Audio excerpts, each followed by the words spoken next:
माही, एक मिनट।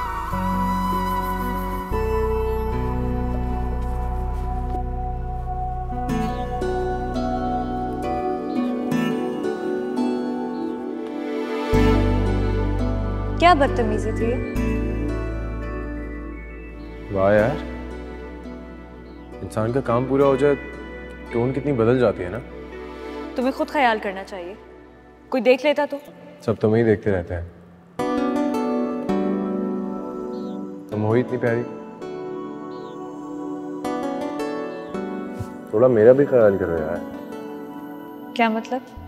मतलब बात करो, वादा करो।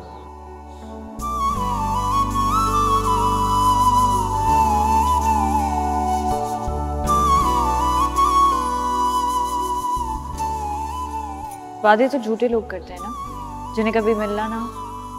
हम भला क्यों करें? बात तुम सही कह रहे हो। अच्छा चलो, वादा ना सही, कोई उम्मीद ही सही। पर आदि कोई वक्त नहीं है इन बातों का। फुर्सत मिलेगी तो बैठेंगे।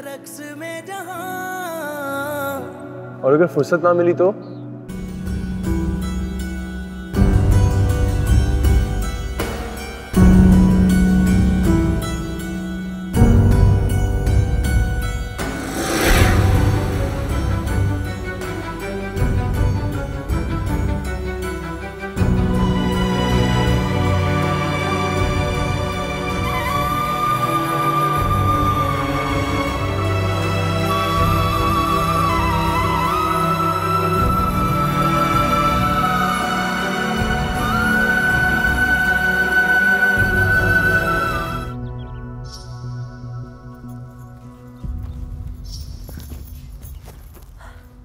आखिर ये लोग क्यों नहीं हमारे हाल पर हमें छोड़ देते? क्या हम जैसियों को अपनी जिंदगी जीने का हक नहीं है?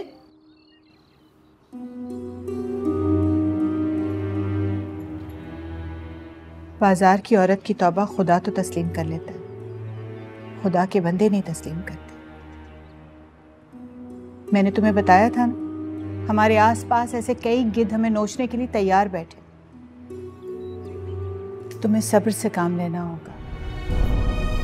सब्र ही तो कर लिया मैंने अपनी तकदीर पर ये लोग न जाने मेरे सब्र को क्यों आजमाते हैं।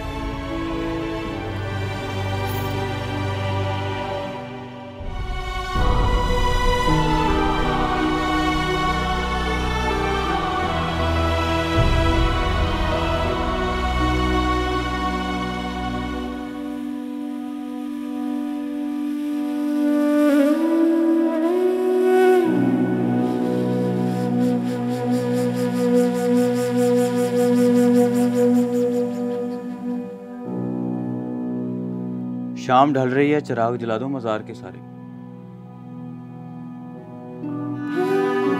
हाँ।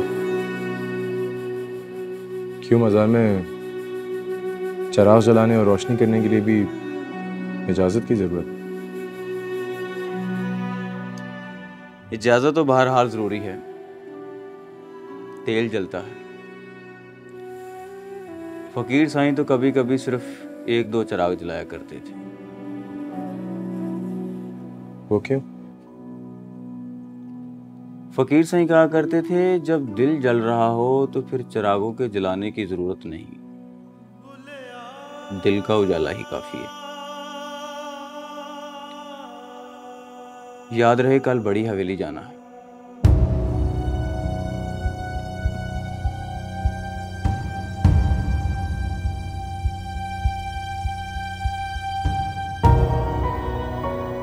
बड़ी हवेली? वो क्यों? बुलावा आया है। फकीर साईं जाते हुए कह के गए थे कि अगर बड़ी हवेली से बुलावा आए तो जाने से इनकार ना किया जाए।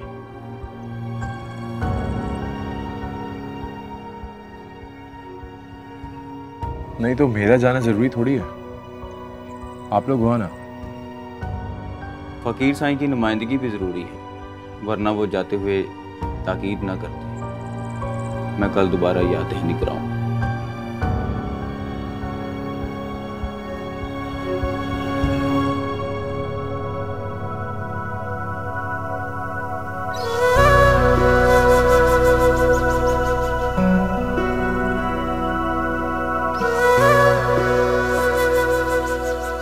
क्योंकि तुम्हारे लाला ने आइंदा इस हलके से इलेक्शन लड़ने का फैसला कर लिया है और सिकंदर की हिमायत के बगैर उनका जीतना नामुमकिन है।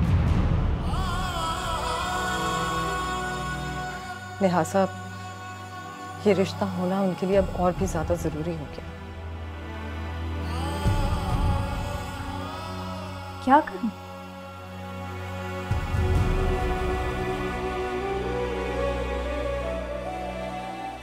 इन रिश्तों के भरम से ना मेरा दिमाग फट जाएगा।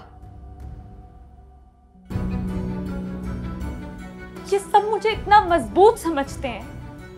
भाभी मैं नहीं हूं मजबूत, मैं कमजोर हूं। मैं बहुत बहुत कमजोर हूं।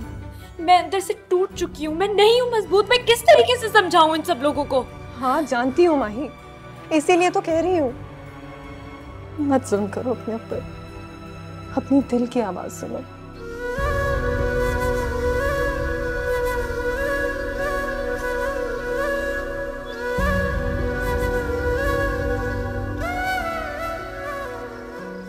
पता चला कुछ?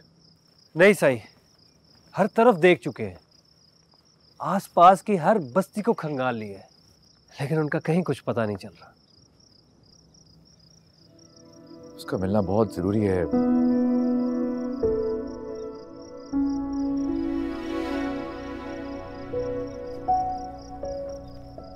अपने जिंदगी के अहम फैसले में शामिल करना चाहता हूं मैं उसे।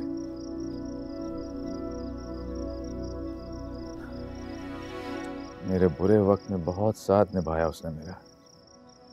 बड़ा शायर है साईं, अगर कोई खुद को छुपाने के लिए इसमें अपने आप को गुम कर दे तो फिर उसे ढूंढना बहुत मुश्किल हो जाता है। लेकिन वो अकेली तो नहीं है ना, वो चंदा जी भी हैं उसके साथ। ऐसे भी शहर के आसपास किसी भी बस्ती में दो खवातीन का अकेले छुप जाना नामुमकिन है। अपने आदमियों से कहो कि इस जावी से भी ढूंढने की कोशिश करें उन्हें। जी साईं, जो हुक्म।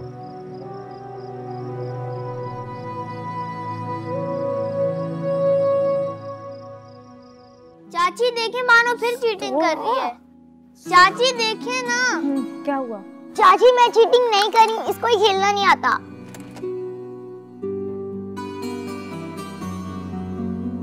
चलो बच्चों, अपनी चाची को तंग मत करो, कमरे में जाओ, सोने का वक्त हो गया। बाबा साईं अभी थोड़ी देर तो हुई है चाची के साथ खेलते खेलते, प्लीज थोड़ी देर और खेलने दे। बानो, बाबा बिल्कुल ठीक कह रहे हैं, सोने का वक्त हो गया, आ जाओ।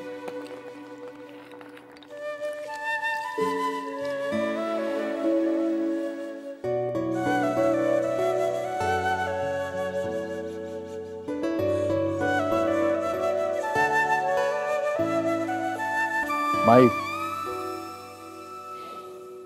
मेरी बात सुन के जाना।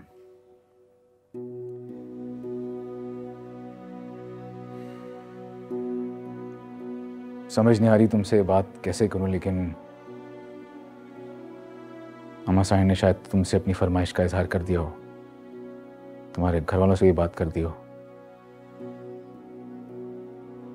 जी देखो माई, मैं चाहता हूं कि तुम अपने दिलो दिमाग से हर बोझ, हर वफा की कर्ज को निकाल कर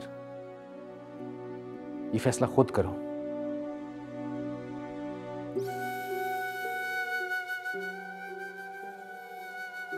देखो, इंसान ना कभी कभार रिश्तों की चाह में खुद गर्स हो जाता है। मैं समझ सकता हूँ अम्मा साहब इस वक्त घर जोड़ना चाह रही हैं, लेकिन वो इसमें जिंदगी की तल्ख हक़ाइक़ को नजरअंदाज कर रही हैं, उन्हें तस्लीम नहीं करना चाह रही। माँ जी मेरे लिए बहुत मोहतरम है, और सच तो यही है ना कि लाला साईं की दुश्मनी की वजह से उन्होंने अपना बेटा खोया है। तैमूर अम्मा साईं का सबसे ज्यादा लाडला था। उसके जाने के बाद अम्मा साईं के चेहरे से खुशियां, मुस्कुराहट जैसे हमेशा के लिए खो चुका था मैं। लेकिन तुमने उन्हें जिंदगी की रमक वापस लौटाई है। इतना ज्यादा खुश, हंसता, मुस्कुराता मैंने उन्हें जिंदगी में कभी नहीं देखा जितना आजकल देख रहा हूं। और सारा और सारा कमाल तुम्हारा है। अगर मैं एक दुखी माँ का बेटा होकर तुमसे सवाल करूं कि मेरी माँ की खुशियों को कभी खत्म ना होने देना, तो ये बात शायद जायज हो, लेकिन मैं फिर भी इसे खुदगर्जी समझूंगा। मैं बच्चों को सुला दूं। माही, तुमने अपना फैसला नहीं सुनाया।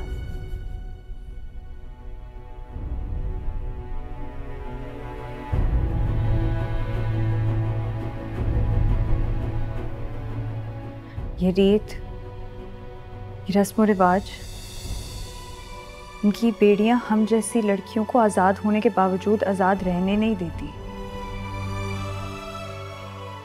इसलिए आप परेशान ना हो। मेरे मुकद्दर में जो भी लिखा है वही होगा।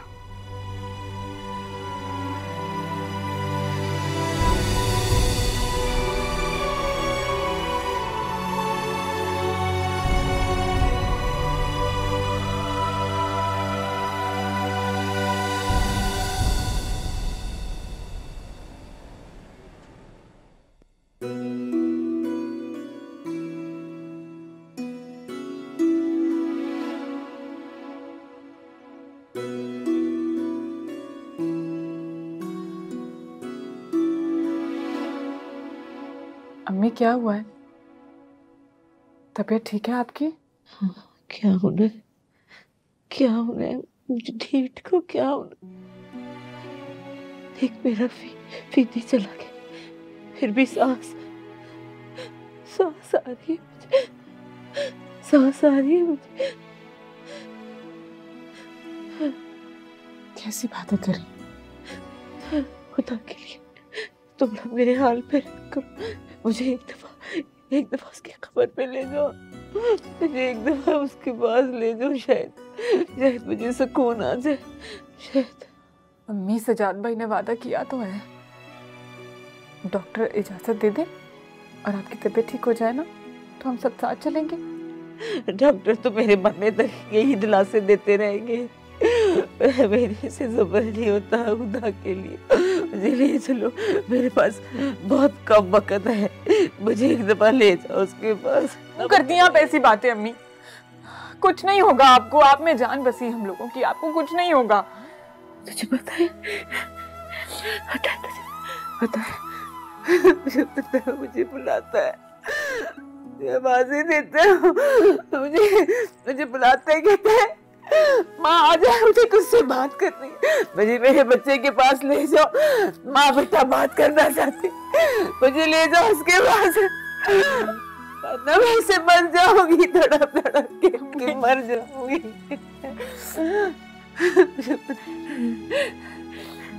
नाज़रा, ऐसे खुद को हल्कान मत करो।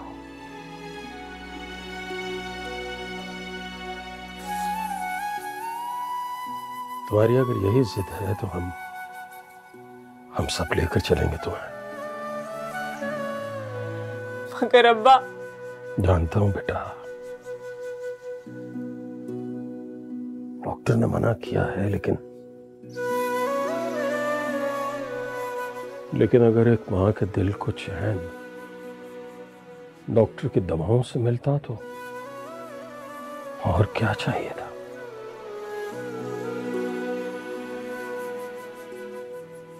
जाना तो पड़ेगा। तुम सज्जाद से कहो, फोन करो, उसे कहो कि टिकटें करवा ले, कल की ही करवाए, कल ही चलते। जी अब्बा।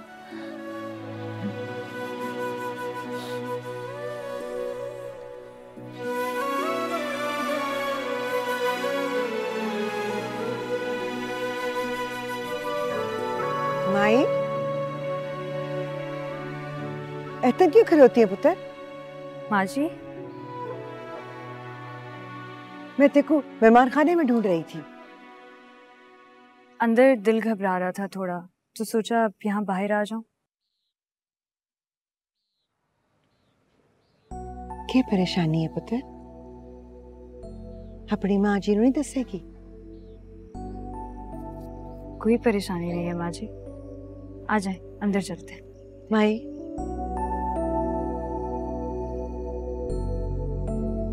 पुत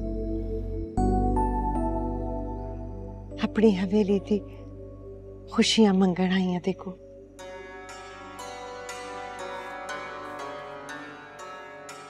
मेरी झोली भर दे।